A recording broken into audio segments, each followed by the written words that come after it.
Bismillahirrahmanirrahim. Alhamdulillahirabbil alamin. Shalatu wassalamu ala asyrafil anbiya'i wal mursalin nabiyina Muhammad wa ala alihi wa ashabihi wa man tabi'ahum bi ihsan ila yaumiddin, amma ba'd. Kita lanjutkan hadis ke-20. An Abi Mas'ud Uqbah bin Amr al-Ansari al-Badri radhiyallahu anhu qala. Dari Abu Mas'ud, ingat ini ya, Abu Mas'ud. Sebagian penuntut ilmu tergesa-gesa. Ini keliru ini. Yang benar Ibni Mas'ud. Ya. Ini sikap yang tergesa-gesa dari seorang penuntut ilmu. Tidak layak. Jangan tergesa-gesa menyalahkan sebelum kamu mengoreksi terlebih dahulu. Jadi memang ada sahabat namanya siapa? Abu Mas'ud. Beda dengan Ibnu Mas'ud. Jadi ada Abu Mas'ud, ada juga Ibnu Mas'ud. Kalau Ibnu Mas'ud siapa namanya kemarin? Abdullah Ibnu Mas'ud, Abu Abdurrahman. Hadis yang ke-4 sudah kita bahas. Itu namanya Abdullah bin Mas'ud, ulama yang masyhur, sahabat yang masyhur. Tapi kalau ini ada juga sahabat namanya Abi Mas'ud. Ya, kunyahnya Uqbah ibnu Amr. Nama dia adalah Uqbah bin Amr. Jadi ingat, Abu Mas'ud namanya Uqbah bin Amr, kunyahnya Abu Mas'ud. Kalau kemarin yang Abdullah bin Mas'ud yang sahabat yang masyhur itu, ya, kunyahnya Abu Abdurrahman. Ya, masyhurnya dengan Ibnu Mas'ud, Abdullah bin Mas'ud. Ini beda. Ya, jadi jangan salah sangka. Wah, ini keliru nih, Abi Mas'ud nih. Yang benar Ibnu Mas'ud. Siapa yang keliru? Yang menyalahkan yang keliru. Ya, yang menyalahkan yang keliru. Jadi jangan tergesa-gesa. Uqbah ibnu Amr al-Ansari. Jadi dia dari mana? Ansor. Ada Ansor. Nah, Al-Badri, nisbah kepada Badar. Nisbah kepada Badar. Hanya saja terjadi perselisihan di kalangan para ulama.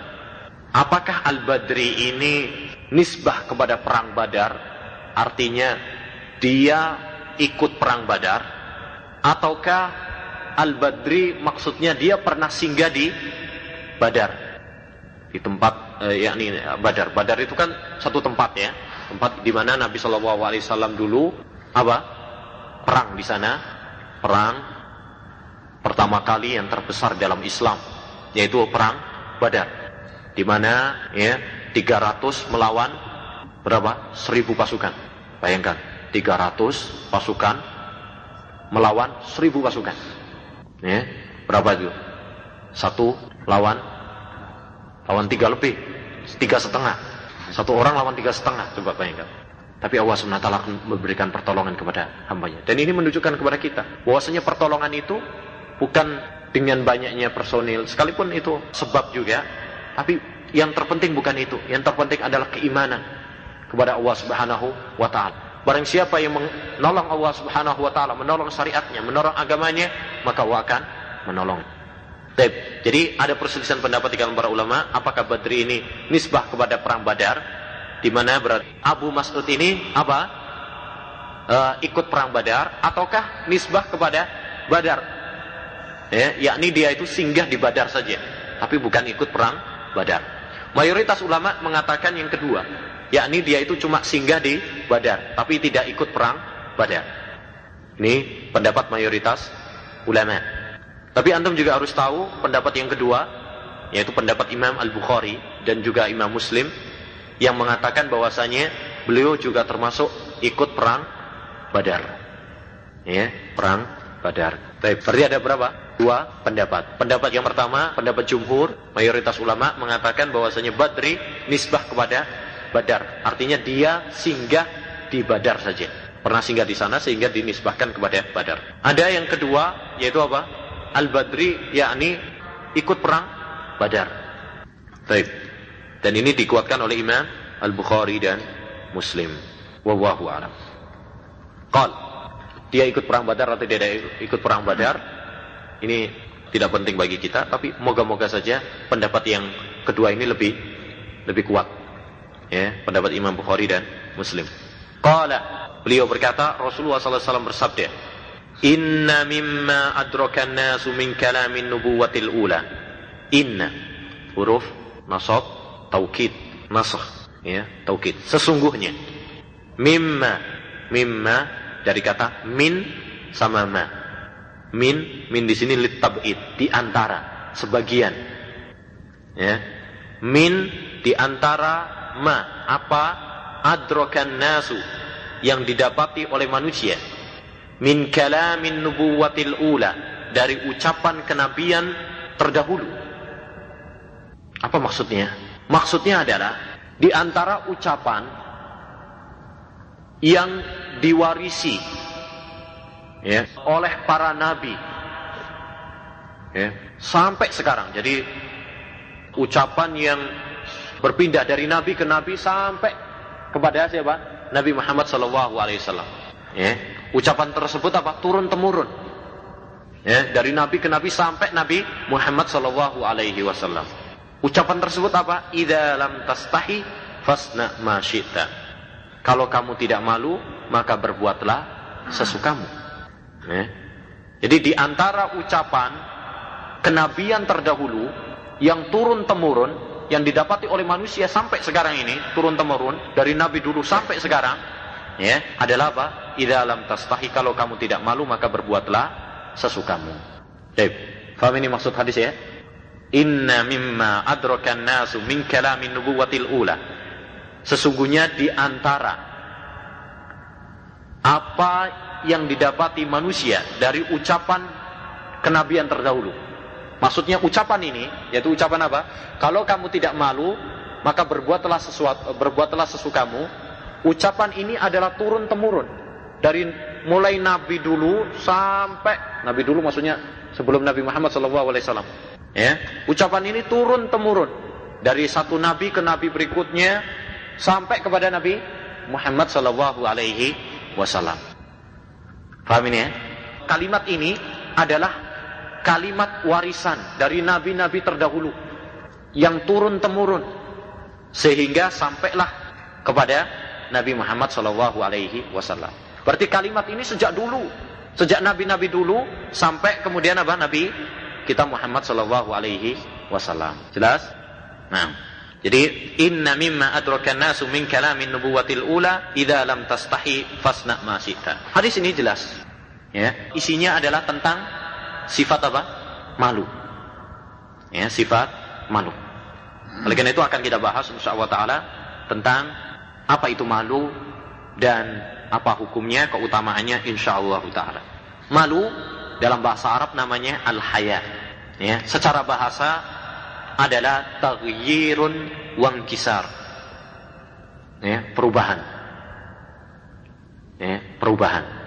Adapun secara istilah, ya, secara istilah khulqun yab'asu 'ala ijtinabil qabih wa yamna'u min at-taksiri fi haqqi dhi haqqin. Ya, ini secara istilah. Al-haya secara istilah adalah khulqun, akhlak, yab'asu 'ala ijtinabil qabih, yang mendorong, ya, mendorong hati untuk meninggalkan hal-hal yang tidak baik, perkara-perkara yang jelek. Wa yamna'u minat taksiri fi haqqi dhi haqqin, dan mencegah dari kekurangan kepada seorang yang punya hak. Jadi apa itu malu? Malu adalah suatu akhlak yang mendorong hati ini untuk tidak melakukan perkara-perkara yang jelek. Itu namanya malu. Misalkan mau maksiat, malu. Ya, malu kepada Allah Subhanahu wa taala, itu yang pertama, dan malu kepada manusia juga. Kemudian malu kepada manusia. Ya. Malu kepada manusia. Baik. Ini definisinya, paham ini ya? Jadi definisi malu adalah apa?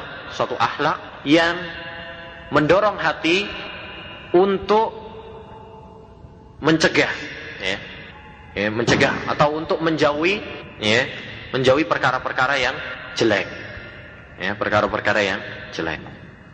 Baik, dari definisi ini dapat kita ketahui bahwasanya tidak semuanya malu itu baik. Ya. Malu ada berapa macam? Ada 2 macam. Ada malu yang terpuji dan ada malu yang tercela. Kalau malu tersebut, malu yang mencegah seseorang dari perbuatan yang haram, perbuatan yang jelek, maka ini adalah malu yang terpuji. Ya, malu mau ngerokok. Ini malu yang baik atau malu yang jelek? Terpuji apa baik? Terpuji. Sama aja. Baik. Tapi kalau malu dari perbuatan baik, malu yang tercela atau baik? Mau sholat, malu nanti disangka mutawak lagi. Baik. Mau ikut kajian, malu nanti disangka santri kiai lagi nanti. Saya kan di sini kerja. Baik. Malu bertanya. Malu saya sama ustadz itu. Baik atau malu yang baik atau malu yang jelek? Jelek. Nah, Qatada mengatakan atau Mujahid mengatakan, la yatlubul ilma mustahyin wala mustakbir. Ya. Tidak akan mendapatkan ilmu orang yang malu dan orang yang sombong. Orang sombong, ya gimana mau mendapatkan ilmu? Orang dia mau hadir aja sombong, nggak mau kok. Malu juga begitu. Ya, mau hadir malu nanti, nggak mau Ini juga apa? Nggak mendapatkan ilmu. Ini malu yang tercela. Oleh karena itu lihat para sahabat Nabi Muhammad SAW, bahkan secara khusus ya, para wanita sahabat, nggak malu mereka dalam bertanya. Walaupun pertanyaannya masalah-masalah yang istilah dalam negeri dah, nggak malu. Ya. Misalkan seperti Ummu Sulaim bertanya kepada ya Rasulullah, ya, apakah wanita itu wajib mandi kalau dia melihat apa yang dilihat oleh seorang istri bersama suaminya, yakni dalam mimpi, bermimpi melakukan apa yang dilakukan seorang suami kepada istrinya, apakah wajib mandi? Ya. Kata Rasulullah SAW, iya. Jadi dia tidak mau, tapi dia ngasih mukadimah dulu. Inna Allaha la yastahi minal haq. Sesungguhnya Allah SWT tidak malu dari kebenaran. Apakah wajib mandi? Iya. Baik. Kemudian juga kata Aisyah radhiyallahu anha, ni'man nisa'u nisa'ul ansar lam yamna'hunna haya'uhunna ayyatafaqqahna fid-din. Sebaik-baik wanita adalah wanitanya Ansar. Mereka enggak malu untuk menuntut ilmu. Nah itu. Kalau sekarang, wanita-wanita sekarang, nanti insya Allah akan kita bahas malu dan sifat wanita. Ya, kalau para wanita sekarang terbalik. Ya, malu yang terpuji, ya, mereka apa? Tidak melakukannya. Malu yang tercela, mereka lakukannya. Coba kalau mau bertanya tentang misalkan yang agama, malu. Ya, banyak para wanita yang malu menanyakan misalkan tentang masalah darah haid, kebiasaan wanita.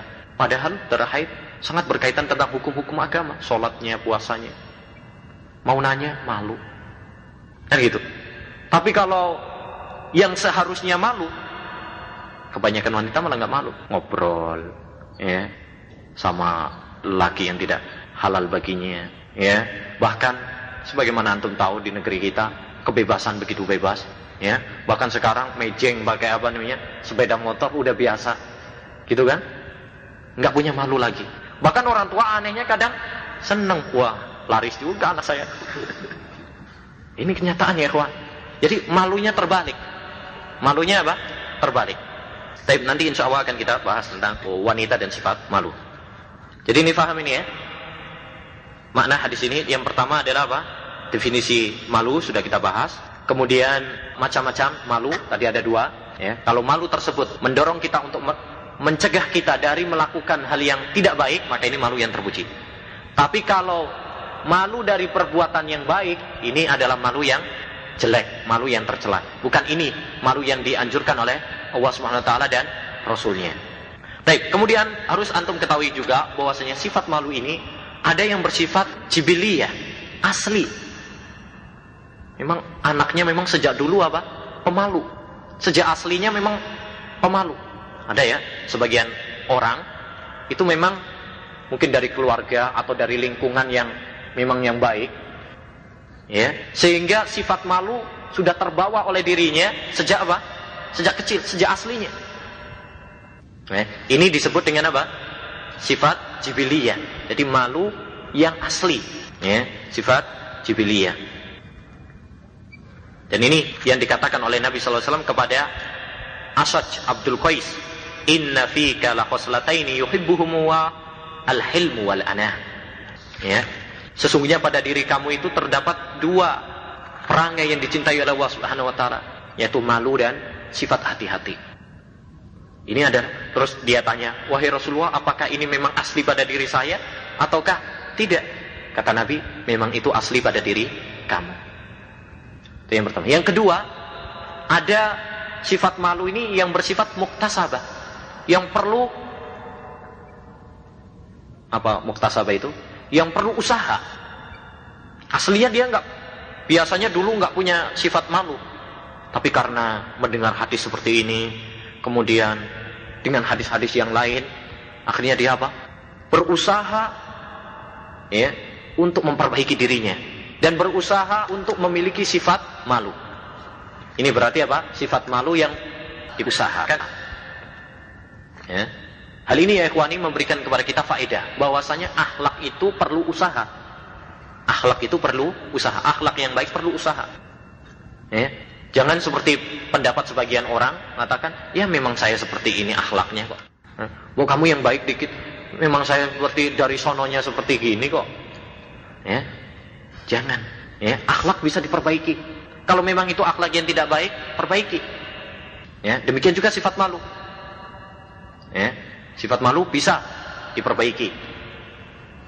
Rasulullah SAW mengatakan, "Innamal hilmu bittahallum wal ilmu bitta'allum." Sesungguhnya al-hilm, lemah lembut itu dengan apa? Dengan membiasakan diri. Dulu mungkin kita sering marah, suka dikit-dikit marah, tapi dengan membiasakan dirinya, ya, dengan mengingat ayat-ayat Allah Subhanahu Wa Taala, ditahan. Demikian juga ilmu. Ilmu itu dengan dipelajari. Bukan dengan apa? Tidur aja nanti datang sendiri, pintar sendiri. Ya, taruh kitab jadikan bantal nanti masuk sendiri, dices. Ya, bisa itu? Masuk apa enggak? Ya, masuk. Apanya yang masuk? Atau lewat seperti kata orang dalam ilmu laduni, ilmu warisan. Ya, haddasani qalbi an rabbi. Ya, menceritakanku hatiku dari Robku, seperti orang-orang sufi. Ya, ini adalah ilmu dari setan, bukan dari wahyu. Baik. Selanjutnya, masih ada waktu. Kita kembali kepada hadis. Inna mimma adrakan nas min kalamin nubuwatil ula. Sudah paham tadi ya maksud hadis tadi ya? Jadi di antara kalimat yang merupakan warisan dari nabi-nabi terdahulu, yang kemudian disetujui di dalam Islam. Berarti syariat, ya, syariat ini ingat, syariat nabi-nabi terdahulu terkadang disetujui oleh Islam, terkadang ya, tidak disetujui oleh Islam, dan terkadang didiamkan oleh Islam. Ada berapa? 3 macam. Syariat-syariat nabi-nabi sebelum kita itu ada 3 macam. Yang pertama disetujui dalam Islam. Seperti misalkan puasa. Allah Subhanahu wa taala berfirman, "Ya ayyuhalladzina amanu kutiba alaikumusiyam kama kutiba alal ladzina min qablikum." Wahai orang-orang yang beriman, diwajibkan kepada kalian puasa sebagaimana diwajibkan kepada umat-umat sebelum kalian. Jadi syariat puasa itu dahulu sudah ada, disetujui di dalam Islam. Berarti ini tidak ada muskilah, tidak ada kerepotan bagi kita bahwasanya ini disyariatkan karena disetujui di dalam Islam. Demikian juga sifat malu ini dianjurkan oleh nabi-nabi dahulu, demikian juga ditegaskan di dalam agama kita Islam. Ini yang pertama. Yang kedua, syariat orang dulu kemudian dihapus di dalam Islam. Seperti misalkan kesusahan-kesusahan yang ada dalam Bani Israel dihapus di dalam Islam. Seperti apa?